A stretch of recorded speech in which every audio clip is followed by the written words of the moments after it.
Pope Francis has arrived in Indonesia, the first stop of his four-nation trip to the Asia-Pacific, where he's expected to push his message of peace amid ongoing wars and crises. Now, he is only the third pope to visit Indonesia. During his Asia tour, Pope Francis will also visit Papua New Guinea, Timor-Leste and Singapore over 11 days. This is the Pope's longest and farthest journey of his papacy. He landed at the Soekarno-Hatta International Airport in Jakarta a few hours ago.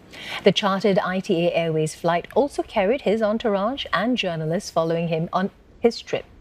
CNA's Leong was on the flight to Indonesia and has more on what the journey entailed. The Pope departed from Rome on an ITA Airways plane, which is the flag carrier of Italy. It was a 12.5-hour long flight, and for the most flight experience, it felt like any commercial flight experience. There was in-flight entertainment, there were food and meals served on board, but there are several special key features of a papal flight.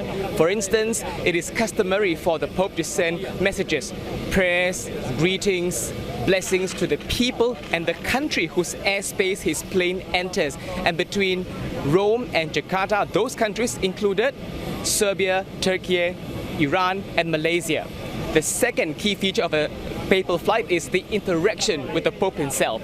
Shortly after takeoff, Pope Francis walked around the plane and met some 80 journalists, spending some 30 to 40 seconds each interacting with them, exchanging personal greetings, listening to them, as well as blessing their personal items such as rosaries. Buongiorno, buongiorno a tutti voi e vi ringrazio per venire in questo viaggio, vi ringrazio della compagnia.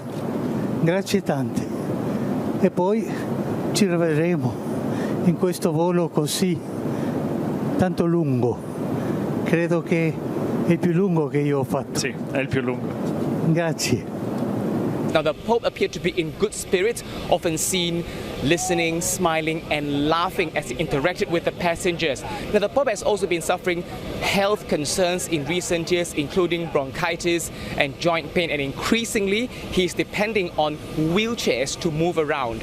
Now, there will be no known plans for the Pope in Indonesia on Tuesday after he lands, and that's to also allow the 87-year-old to rest following a long-haul flight. But his back-to-back meetings with political and religious leaders and the Catholic communities across 4 countries begins on Wednesday. His first item on the agenda is a meeting with Indonesian President Joko Widodo. Leong, CNA, Jakarta.